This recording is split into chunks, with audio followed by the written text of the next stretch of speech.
give me a moment, so take a step back. Don't touch my phone. Are you crazy? No, why would I? That's gross. You wouldn't do that. Conversation. Hey, forbid them not. Welcome to today's video where we explore some interesting stories about karma for Karens. Let's watch some funny and surprising situations that prove how bad behavior can get you in trouble. The first incident occurred at a movie theater and turned into an extraordinary confrontation. This was no ordinary movie-going experience, and it would soon become a viral phenomenon and a cautionary tale about courtesy and etiquette. On the evening of July 25th, 2024, it became the setting for a dramatic clash that captured the attention of millions. As moviegoers took their seats for the evening screen, a fight broke out. What started as a simple argument over reserved seating escalated into a heated exchange. The argument began when a woman, later dubbed the theater Karen in viral videos, got into a heated argument over a seat.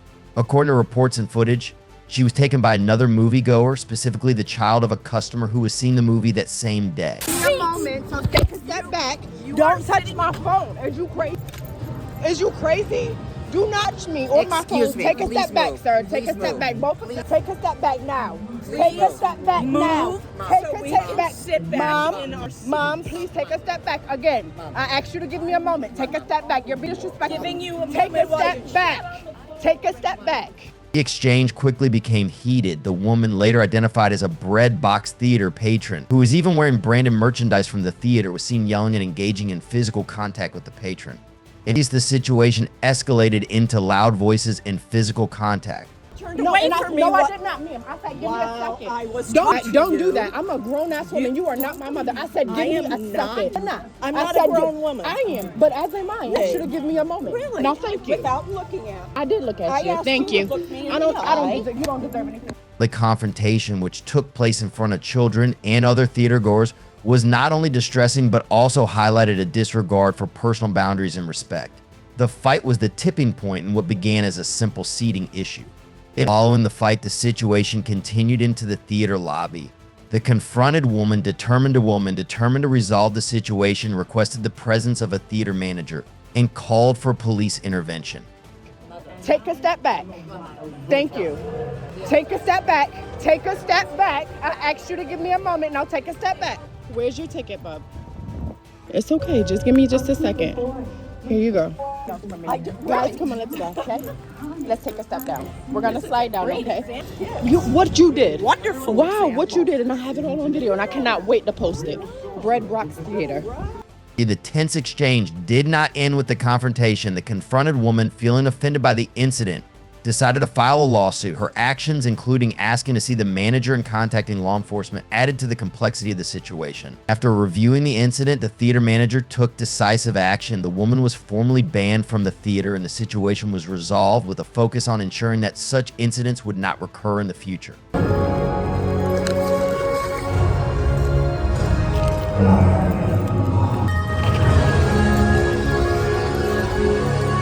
Something bad is To bring folks together is to give them a real good. Yeah, page him, please. And can you get Manchester PD on the phone? I'd like to press charges. You're gonna press charges Oh, on most me. definitely. You're the one who pushed me. Most definitely, I'm You're gonna press pressing charges. charges Most on me definitely, I'm for- pressing charges. The woman's disruptive behavior at the theater placed her in violation of Florida statutes, Chapter 877, Section 03, which includes making loud noises, engaging in violent conduct, or other conduct that would cause a disturbance of the public peace. These acts may include causing a disturbance at a public event, engaging in acts that cause a disturbance, or other acts that disrupt the public peace. Public disorderly conduct is generally considered a misdemeanor and may be prosecuted as a first-degree misdemeanor. Penalties may include up to 1 year in prison, a fine of up to $1,000, or both. Next, we get to see Karen and her super smelly fight. It all started one morning on June 22nd, 2024, in a Florida park when a 76-year-old man was sitting on a park bench, enjoying a quiet moment with his dog. Little did he know this would be the beginning of a very unusual and harrowing encounter. The elderly man, who had been a familiar figure in the park for many years, was known for his friendly greetings to everyone who passed by. On this particular morning, as he sat quietly with his dog by his side, he noticed a woman walking her dog nearby. And the woman, later identified as Callie Robertson, 28, was out for her usual morning walk with her pet. The elderly man, out of habit, waved and said hello. To him, it was just a simple gesture of friendliness, a way to connect with others in the neighborhood. What's going on? I have a dog. Okay. I walked my dog this morning, and I was sitting on a park bench down the end of the road. You want to show me where it do you want me to show you where it was? No, it's okay. Okay. On the corner T, that we call it, I call it. And I waved and yelled hello. Now, I couldn't see the person's face. I didn't know who it was, but I always yell and wave hello to everybody. And nobody ever has reaction. They say, hi, how are you? Blah. And saying something, I said, wait, I can't hear you. And so I told you not to talk to me. I'm a woman alone. I'm a single woman alone. All right. Do you have your ID with you? No, I don't, but I can go get it. It's all right. I'm going to get a photo of you here before we do anything else. Okay. Have you ever had any interaction with her before? I was starting to tell you. By the Facebook? time for some reason, I stopped to look behind me, and she is crouching with her dog, and so I just walked away and went up that way. Nothing else was, just nothing said. Callie Robertson's response, however, was anything but friendly.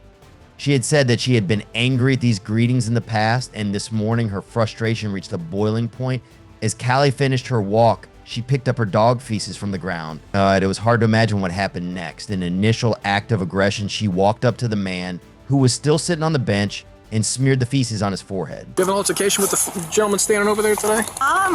Yelled at each other. Is that an altercation? We yelled at each other a few times. Okay. What's going on between you and him? Honestly, all it is, I'm a woman by myself out here. He has yelled at me before several times, 7 in the morning, just yelling hello. And I told him, I said, hey, he keeps doing it. I was like, hey, I said, stop. I was like, this is the last time. I said, stop. I was like, I really don't know you. You don't know me. I'm a young woman. Like, not yell at me in the morning. Like, can you not do that? How did he get dog feces smeared across his forehead? What? There is dog feces smeared across his forehead. I don't know anything about that. Right, because he's saying... I mean, I do have a dog. I don't pick up his feces like that. Well, he's saying you picked it up, walked over, and smeared it across his forehead today. No. I did walk over and yell at him because when I was yelling, because I was probably about here to that camper from him, and he said he couldn't hear me, so I walked a little. Oh, why would that's gross. Who would do that? I'm just telling you what I'm seeing.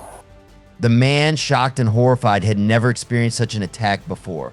The feces, still in a bag when it was pushed into his face, left him not only confused but also physically affected. This was no ordinary dispute. It escalated into a disturbing act of humiliation. When the police arrived, they witnessed a scene that was both shocking and disturbing. The elderly man recounted the incident with obvious distress. He explained that he had simply greeted Callie as he would everyone else and received a reaction he could never have anticipated. How many times have you had an altercation with him? I mean, yelling back and forth like 6 or 7. It's mostly him yelling at me and me just telling him to f off and walking away. And how long have you been staying here? Quite a while if you've got it on your driver's license, I'd imagine. Like, if we gotta get that serious about it. Well, considering it was buried, I would not necessarily tend to believe that was the first one of the day. Yeah. I'll be perfectly honest with That's you. fine. I should probably call. You think? Just like, how serious do I need to take this? He described the encounter in detail, what Callie had approached him for, and how she had aggressively shoved a bag of dog feces in his face. He noted that after the incident, she had called him derogatory names and left. The man revealed that this was not the first time there had been tension between them. You were sitting here. I yelled hello. You were sitting at this bench right here? I sat on this bench here. Okay. And I saw somebody. I didn't know it was her.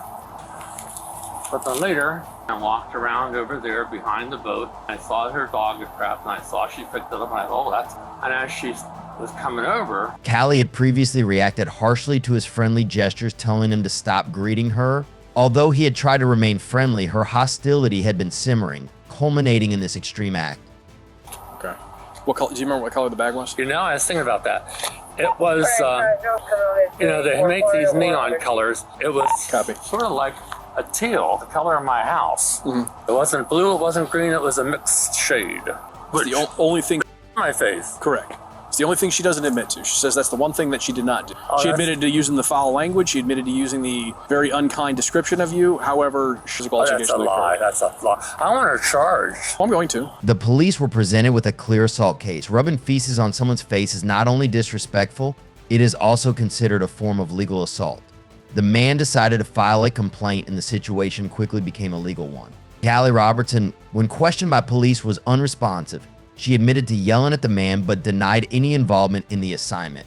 Her story seemed to change when she was confronted with evidence to the contrary. Physical evidence is still sitting over there. It's that bag right there, the green one. It does have feces on it. It matches the feces that's on his forehead, because it's going to match that one specifically. Am I about to be arrested just so I can give him to somebody? I'm looking to try to not to do that, but you haven't been honest with me up until this point. You have no criminal activity. I just ran your criminal activity history. You have nothing. I know, because I don't. You understand? Listen, I've been doing this for 12 and a half years. I've put in so much investigation on this one silly thing.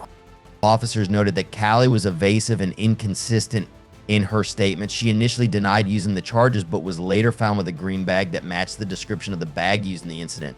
And the color and condition of the bag matched evidence found at the scene. The green bag found at the scene was a key piece of evidence. It matched the description provided by the older man and was found to have the characteristics. What happened between you and him today? Because this isn't the first Alden, but this is the first time it's gotten I want him to stop yelling at me. Okay. He just yelled at me. And I yelled back. And I yelled back because I told him. And then I went inside. He came up and walked on my lot. And then ever since then, he yells morning at me. And I tell him not to yell morning at me. So as far as what happened today, did it happen the way you said, or did it happen the way he said? I think we all know what happened. Ma'am, I need to And know, did you smear feces in his face with a green bag that you have in your pack? Right? In Pinellas, listen, please listen. I know, I'm listening. I know I'm in trouble. In Pinellas County, we have something called adult diversion. The dog came up and I said, don't say hello to me anymore. And he's trying to yank out my hair. And I put the dog in. It was simultaneous. I'm not going to sit here and say I didn't do it first or he did it first. But If you're really looking for the specifics of that, you close the distance to him where he was in a seated position. He was in a position of disadvantage as you walked up to him at that point. I guess this is probably what he wanted. This is why he kept yelling at me. He wanted me to get to this. Callie's attempts to exchange the bag she gave to police did not improve her situation. The physical evidence confirmed the victim's story, leaving no room for doubt. Callie eventually pleaded guilty. Her sentence included probation, but the incident had a lasting impact. Karen's actions, which may have seemed like an act of anger, actually had many consequences, especially affecting the man's health and safety. Her actions were considered active assault, which put her in violation of the framework of Florida statutes, Chapter 784.011. Under this statute, assault is defined as an act that intentionally causes fear or threat of physical violence against another person. To constitute assault, there does not need to be actual physical injury, but only conduct or words that demonstrate the intent to cause fear or threat. In Karen's case, misdemeanor assault is usually considered a third-degree misdemeanor. Penalties for this offense can include up to 60 days in jail, a fine of up to $500, or both. Love is a good thing and often goes hand in hand with happiness, but love certainly cannot be applied in this last situation. In a quiet suburban neighborhood in Florida, where families expect safety and tranquility, a disturbing incident occurs, shattering the illusion of tranquility. And on a seemingly normal day, an alarming situation was captured on body camera footage on August 11, 2024, an encounter between a stalker and a 12-year-old girl that no one could have foreseen. The footage shows a man, later identified as Timothy Nealon, standing outside the front door of a home. His demeanor is erratic and his actions are driven by a disturbing obsession. For 5 long years, Timothy has been obsessed with a young girl he met online. His determination to find her brings him to the doorstep of this unsuspecting family, where he begins knocking on doors trying to make contact. Okay, yeah, but you're going like door to door trespassing on all these people's properties. That's knocking on someone's door, trespassing? Yeah, if you don't have permission to be on their property, absolutely. So why are you going door to door if you're trying to meet some girl from the internet for a date? For 5 years and I haven't heard nothing from her. If I find her one day, that's fine. If not, no answer or yes answer. Fine. What am I gonna do? Sit out here, wait for them to pull out of the... The landlord, alarmed by Timothy's presence, begins to question him. Timothy, clearly distressed and defensive, explains his mission. He is looking for a date with a girl he has been pursuing online. He admits that despite his efforts over the past 5 years, he has not received any response from her. The situation worsens when Timothy expresses his frustration and desperation, saying that he just wants a definite answer from the girl. Anyway, Well, you don't even know where she lives. I know I get my cell phone taken away from me. Like I was sleeping over the Walgreens. Okay. And in that night, someone took my cell phone from me. Well, that's why I'm here. I'm No, I'm not just driving saying that didn't around. happen. I'm just saying if I could get a 12-year-old daughter online. That's how old she is? Yeah. Yeah. You're to forbid me, little children. My name is As Little Children. Oh, God. All right, God. The FBI is involved in it, so The please. FBI? All right, hey, stop talking to him. All right, step down here on the street, get off this property. All right, so there's your answer. This girl you've been talking to is 12 years old. You're obviously an adult, so that conversation. Forbid them not. Hey, Forbid them not. Holy and profane, I'm holy. And so is my church, the Church of I Am Christ. Timothy's explanation is disturbing. He insists that he has been looking for the girl for years, despite not knowing exactly where she is. His obsession with the girl is disturbing, especially when he begins to discuss his interactions with her online. The landlord, feeling threatened by Timothy's behavior, informs him that this kind of persistent and intrusive behavior is unacceptable. okay, how are you gonna make money? Driving trucks, man. Okay, do you have a truck down here? And I'll get some money when I drive some trucks that got a Class A license. Okay, but if you don't have a truck, how are you gonna make some money? All right, what's your first name, bub? What's your first name? My name is As Little Children. The situation worsens when the police arrive on the scene. The officers quickly assessed the seriousness of the situation and began questioning Timothy. It was clear that his behavior was not only inappropriate, but potentially dangerous. The homeowner informed the officers that Timothy had been harassing his 12-year-old daughter online, raising immediate concerns for the young girl's safety. Become as little children, or you will not enter the kingdom of heaven. That's not making any sense whatsoever. Become as little children, or you will not enter the kingdom of heaven. That's what it is. Okay, Become as so what is your government? Whatever you think is paying you, I can pay you more. So, well, if it's money, that's fine. If it's for diligency, Sir, I'm here for my Sir. woman. And if she does not want me, I will leave right now forever. Well, the father has said that you are not wanted, so you should leave forever. Forbid them not. Forbid them not. Well, that's not your place to say that you're not welcome here. As the officers questioned Timothy, his responses became increasingly erratic. He insisted that his intentions were pure and that he simply wanted to know where he stood with the girl. Timothy even went so far as to say that he would leave permanently if the girl was not interested. And his insistence on this point only added to the concerns of everyone involved. Forsake your sons, forsake your daughters, forsake your wives, forsake children. Do not forsake little children. I'm little children. And if you're an officer of the law, if you will die for Jesus, if you will die for Jesus right now. If you're taken in underneath the law, go ahead, because you want to fight for that badge right now, go ahead. I'm the one Church of Christ who is Muslim and Christian. We have the living God who has never died. Timothy's responses revealed a very disturbing mindset. He stated that he would continue to pursue the girl regardless of her age, showing a blatant disregard for the legal and ethical boundaries surrounding interactions with minors. His statements about seeking out younger girls and his belief that his actions were justified by his religious beliefs only added to the concerns surrounding his behavior. Your assumption is correct. I'm out with Timothy Nielsen. Do you need a Who will lose their life for Jesus will find it. Who will lose their life for Jesus Christ will find it. I will lose my life for Christ any day. Okay. I bet you win before me. I find it. Lose your life for Christ. Let me just walk out of here, man. So what? Again, what's your long-term plan? So we put to bed this whole I'm looking for this girl I met on the internet. Against the law, you can't have a relationship with a 12-year-old. So the father forbid it. You're not welcome on this property. So what is your long-term goal here, sir? Not in the business. Not in the business, that's for sure. I didn't say. I cleaned myself up. I didn't say you were, Mr. Nielsen. I never said you were on drugs. I'm trying to offer you some assistance. Just go consult with the Bible and consult with God right now. Timothy, listen. Apparently, according to dispatch, we've been dealing with you in this capacity for a couple weeks. Forever, if that's what's in her heart, that says that I do not want this guy. I will leave forever, and that 5 years has been one girl. So has been 5 years. 5 years. So agree with me that at 12 years old, she's not. I do not agree, and I will kill myself. I will kill myself. So, you understand she's 12, but I understand from you that doesn't make a difference. But you don't understand God. With men, things aren't possible. With God, all things are possible. All things. The police officer made it clear to Timothy that the girl's father had forbidden any contact and that he was not welcome there.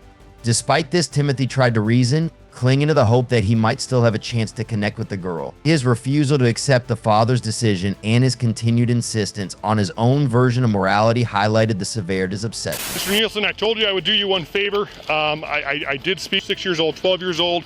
It's what you feel in your heart. She wants nothing to do. There's no love connection. She does not foresee herself a person to break your heart, but it is definitely not gonna work out. Regardless of what you thought in your mind, what you thought in your heart, there is definitely and no. You believe it came from her? I talked to her. I talked to her specifically. Do you believe it came from her? She wasn't under distress at all? Well, no, she's not under duress. How do you know? Because I was in the house. How do you know she's not under duress right now? Okay. How do you know she's not under duress? Huh? The police arrested Timothy, but the situation had a profound impact on the family and the community. The young woman who was the target of Timothy's obsession was understandably shaken by the experience. If the presence of Timothy, who had traveled all the way from Oregon, and his aggressive pursuit left the family feeling vulnerable and unsafe in their own home. The police and law enforcement agencies were then faced with the challenge of addressing Timothy's actions within the bounds of the law. According to Florida Statutes, Chapter 784, Section 048, harassment includes stalking, threatening, or engaging in behavior that causes anxiety or fear to another person. These can include sending text messages or making repeated phone calls, following another person, or using social media to threaten or annoy. The man's actions were classified as harassment, and if caught, he would face up to a year in jail and a fine of up to $1,000, and he would be ordered to stay away from the girl's family. All right, fellas, what do you think? Share your thoughts in the comments, and don't forget to subscribe for more interesting and educational content in the future. Thanks for your support.